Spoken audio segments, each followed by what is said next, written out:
Listen up, folks. It seems that everybody and their grandmother seems to want to be an entrepreneur these days, which is great because more business means more products, which means more opportunities for us to smash that dopamine button. Am I right? So, in today's video, I'm going to show you how to integrate Stripe and Next.js to create your next profit pumping money making machine. Get ready to whip out your oversized pants because after this, you might need a bigger pocket. Let me show you how. Let me show you what the end result looks like. So we got three plans here: premium, standard, and basic. So I'll just click the premium one because I'm a baller, I'm delusional. Now it takes me to this Stripe checkout page. I'll give it an email, byte@email.com, and I'll just give photo. This is for just checking purposes. So yeah, you can test man. Come on, fine. I'll just pay it. As you can see, this is the test mode. I'll pay.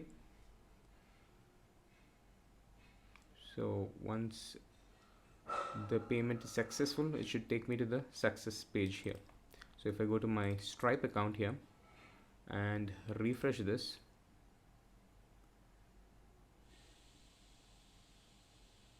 now there's another payment here made of $100 to my account, byte@email.com, and this is the date, current date. So this is what the end result looks like. Now we can move on to the coding part. Let's create our products in the Stripe dashboard so that we can get that in our VS Code. So go to Google, type in Stripe dashboard, and in here go to the first link, this one, and if you're already signed in, it should redirect you to the dashboard. If this is not the case for you, you'll have to sign up, which is very straightforward, and after signing in, after some verification, it'll redirect you to the dashboard page, which is this one. Then by default you'll have a store here. Mine is already configured, like it should be named something else, like new business. I edited and changed its name to store.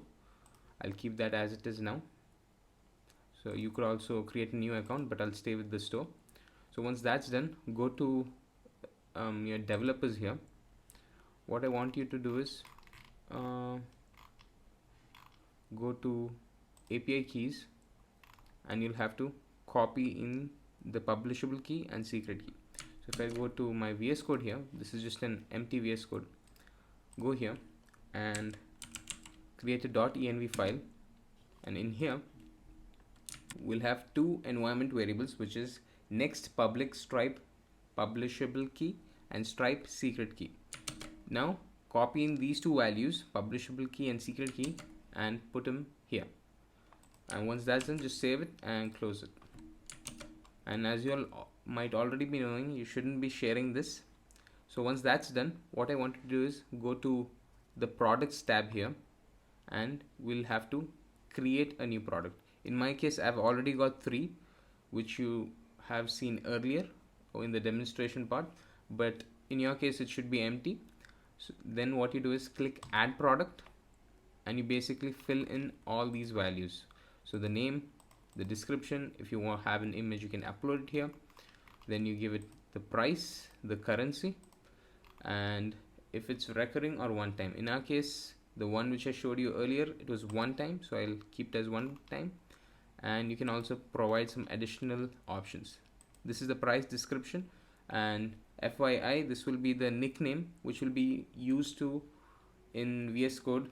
Will be capturing this data as the nickname. So whatever you provide here will be the nickname, and just save the product. I won't be doing this because I've already got three of the plans here. I'll show you one of them. So this is some of the values which it has. Actually, I'll go back here and click in edit products so that you can see better. Yeah, so this is the name, some description, the price, the additional options. I've left all this empty. Yeah, so that's it. So that'll be it for the Stripe portion of this video. You can see the payments which will be made here. So let's just keep this as it is. So now let's go back to our VS Code. So I've got an empty VS Code running here. If I go to my package.json file, these are all the dependencies. I got TypeScript, Tailwind CSS, and Next 13.4.3. So now I'll open my terminal and just install Stripe, npmi Stripe. I hit enter. I'll close this and Stripe should be here. So I've got 12.6 installed right here. So once that's done, this is where we'll be working.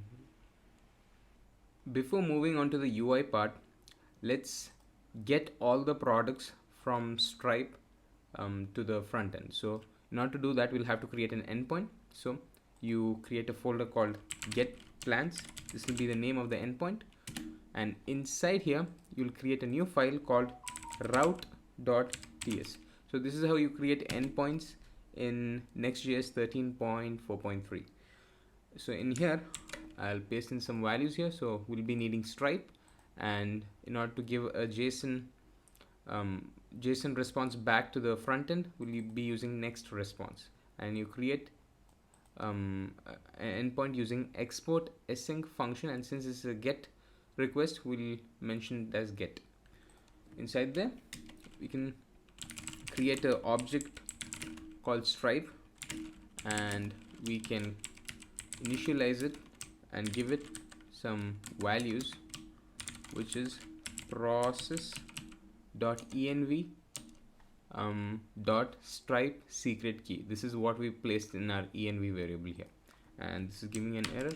So if I give an exclamatory, the error is gone, and you'll have to provide another object which is API version,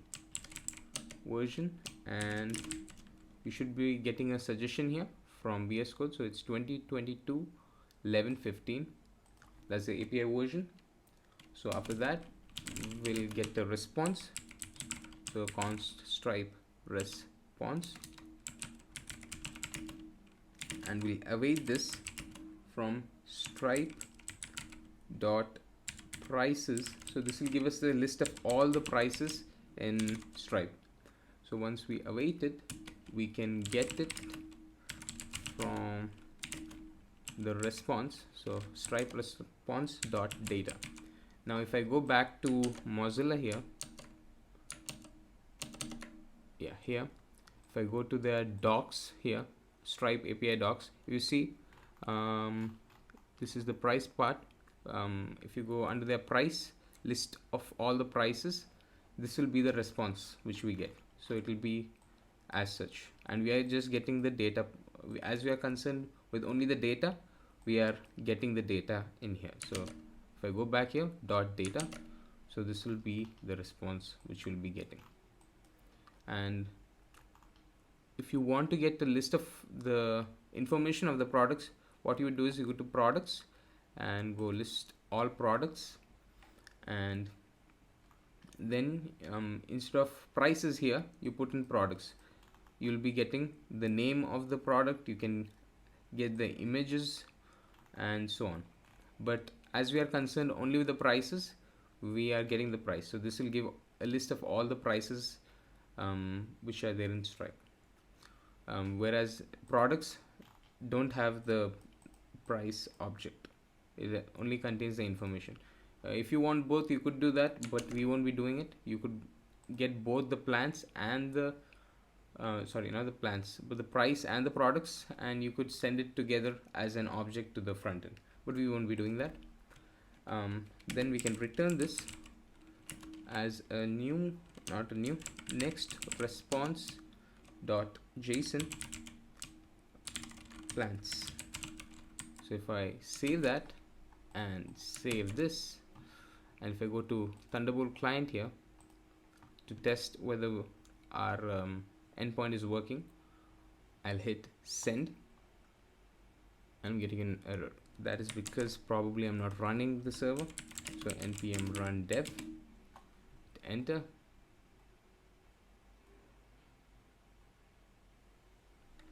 I'll go to my front end here. So this is just a blank screen. Now we can hit send and see what is the response. So we'll wait for it. So I got the response here. As you can see, we got 3 objects which is similar to the ones which we defined in our front end.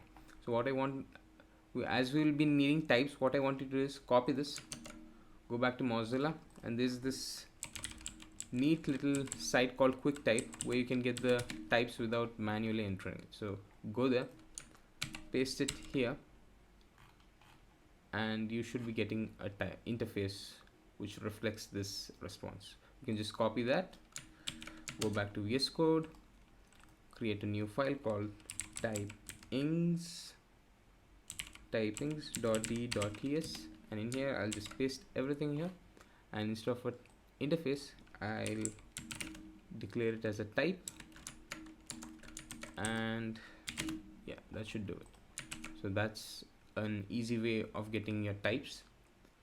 So now we can work with our front end part. So we'll be needing we will be needing a component called plants. So we'll have to create this. So go here, create a new folder called components, and inside that let us create a txt file called plants.tsx.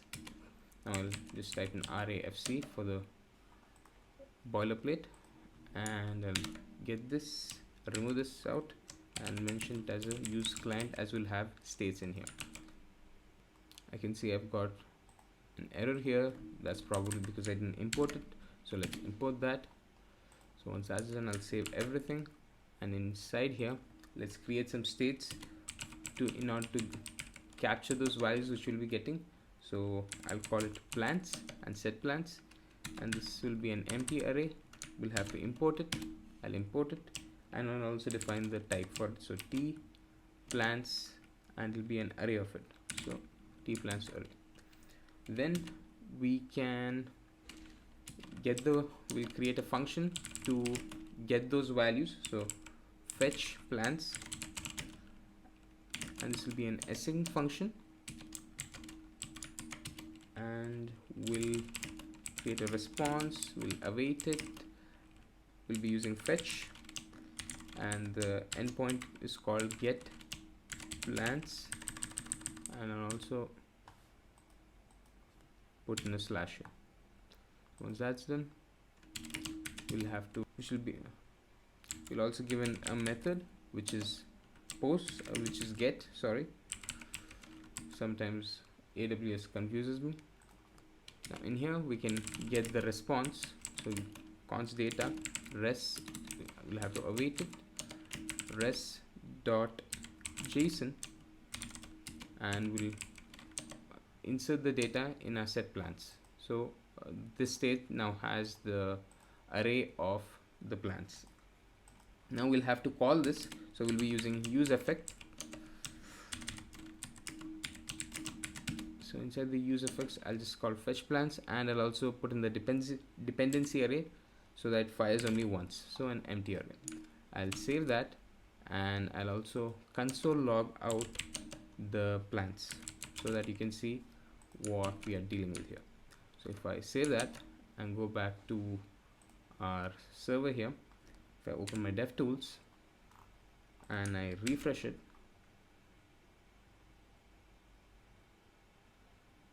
I get the array of the plants right here. So now, since that's done, let's start building out the UI. So for the UI, we'll map over the plants array, so dot map, and inside that we'll have plan, which will be of type t plants, and we can return the value here. We'll create a new component called plan card, and we can give in the key which is required for React to identify the changes which is going on. So plan.id, and we'll also give in the plan. So now it's giving me an error because this doesn't exist here. I'll just create it here. We'll call it plan card. This will receive a plan, and we'll also declare the type here, and inside here we can return something. So return, for now let's return an empty div so that we don't have any error. So I'm still getting an error. If I hover here, plan card is not defined, so it's probably because of the L. Now there's no errors here. So go back here, it's fine, everything seems to be, there's no error here, fine, that's good. We can give in some class name here, so class name, this will be a grid, and we'll, for large screens, we'll have a grid calls of 2. Let's remove all this.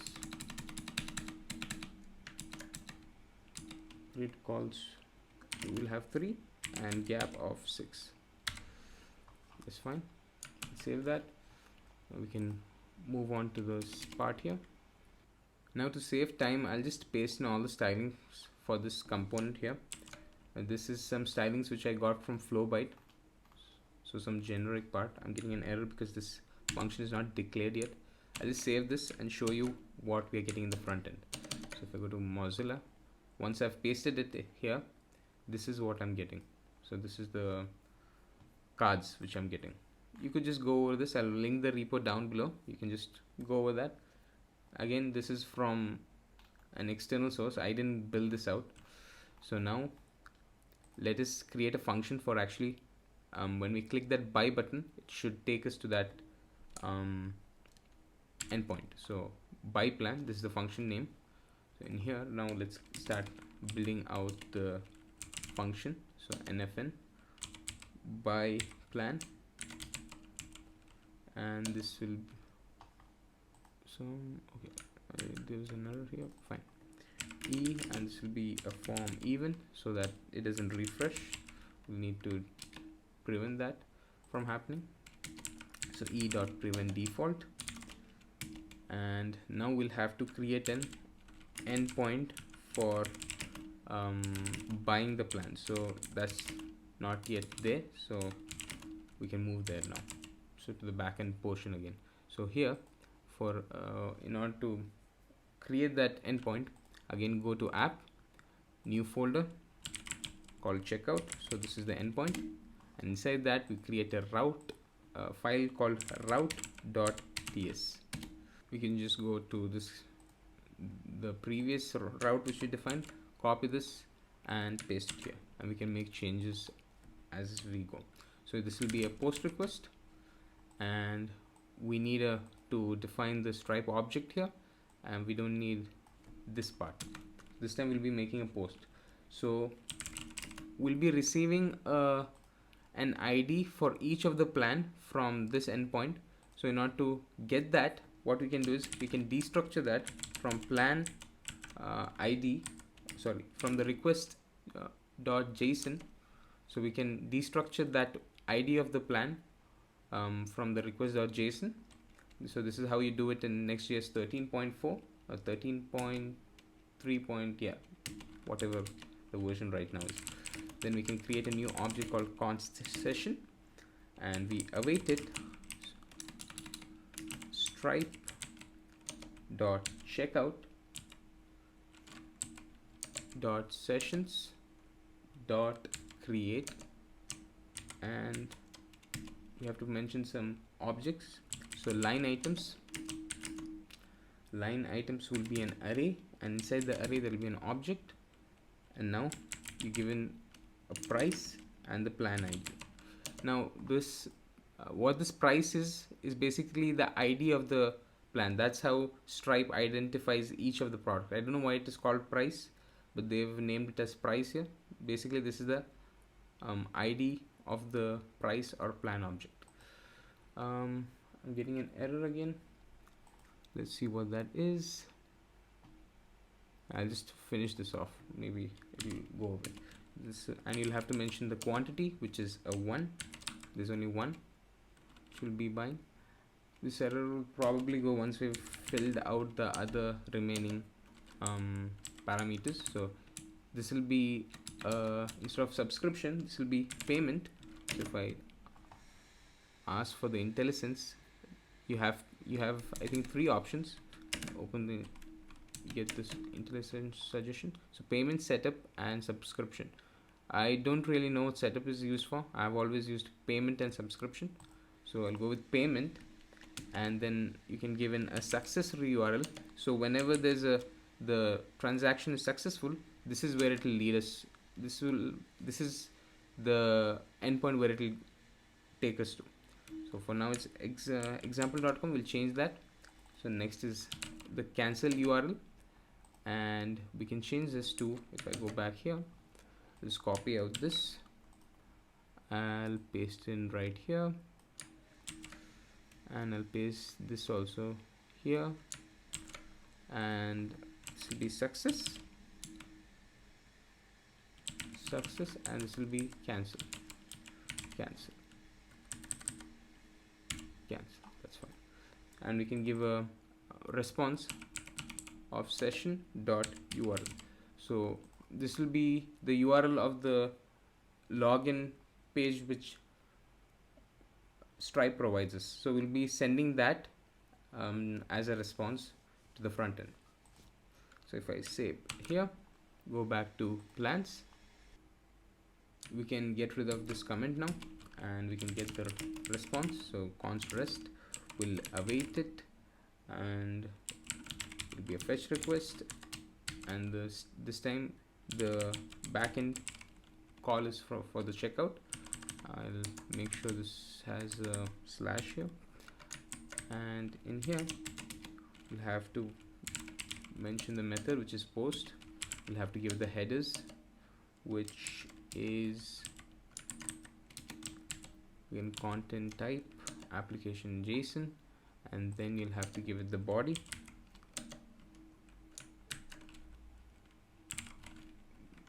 This is probably because of the comma. JSON stringify, and we'll have to send the ID. So I'll give the key as plan ID, and the value is plan.id.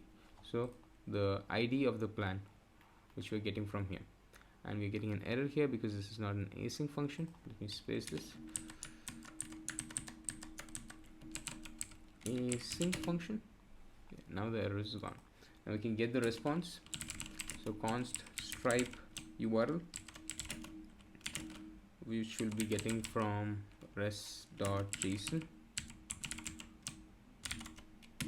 and we can redirect the user to that page with window.location.assign stripe URL. So if I save everything now, I think that's all for the coding part. And if you go back to our browser, this time around I'll click the normie package. So I'll click in this, get started. I got an error. Let's see what the problem is. Unexpected end of data at line 1. Okay, let's fix that. In here I can see I've made a mistake here. This should be plan ID, and if I go to checkout again, here should be small d. And if I save everything, go back to the browser, I'll refresh this and click the normie plan, and it should take me to the checkout page here. As you can see, again this is test mode. I'll use a different account this time, so I'll call it hasb@email.com, and as this is just for checking 424 to 442. Same thing here. We call it SSS. That's fine, and pay. And right now I should be getting an error because that success page does not exist yet. See, 404. So we'll have to create this. But if I go to my Stripe checkout page here, I refresh here, I should get a $10 payment to my account. Yeah, with this account. So finally we can remove this. We can get the success page now. So I'll create a new folder called success, and in here I can create a new file called page.tsx, RAFCE. I'll call it as success, and we can do the same thing for cancel. So this time around I'll call it cancel, and the page here will be cancel. So if we cancel the transaction, it will redirect us to this page. That's fine. If you go back here, if I refresh this, I should be getting the success page. Yeah, so that's it. If you want, I'll check it one last time with the peasant plan. So again, I'll hit get started, 0.99 peasant plan, and this time I'll say peasant at email.com. I think that's a bit harsh. I always go for this plan, by the way. 4242424242 4242. I'll just put in my name, that's fine, country, and I'll pay. And this time succeeded, success. And if I go here, a peasant pay game transacted, I should get a transaction with my name, or with my email rather. Yeah, so that's it. So congratulations, with that you've been equipped to integrate Stripe to your account, and you can build your next successful SaaS project. If you do so, let me know. Hope you guys found this useful. Thanks for watching.